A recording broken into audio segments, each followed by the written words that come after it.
হরে কৃষ্ণ হরে কৃষ্ণ কৃষ্ণ কৃষ্ণ হরে হরে হরে রাম রাম রাম হরে হরে কলিযুগ যুগ ধর্ম প্রচারে চারি যুগে চারি ধর্ম জীবের কারণ কলিযুগে ধর্ম হয় নাম সংকীর্তন।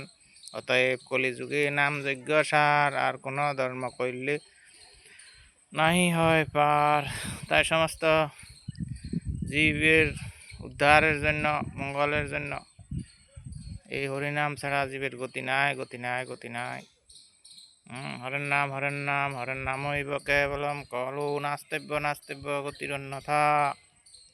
তাই চার যুগে, সত্য যুগে একটা মন্ত্র ছিল, ত্রেতা যুগে একটা মন্ত্র ছিল, দাপর যুগে একটা মন্ত্র ছিল, আর কলিযুগের মন্ত্র হচ্ছে, সবাই বলুন হরে কৃষ্ণ কৃষ্ণ কৃষ্ণ হরে হরে, হরে রাম রাম রাম হরে হরে। তো চৈতন্য মহাপ্রভু এই নাম দিয়েছেন, তিনি গোলকের প্রেমধন, হরিনাম সংকীর্তন, সমস্ত কিছুর সমাধান। আপনি সুখী হইতে চাইলে, শান্তি পেতে চাইলে, আনন্দ পেতে চাইলে হরিনাম জপ করুন এবং সুখী হন। হরে কৃষ্ণ।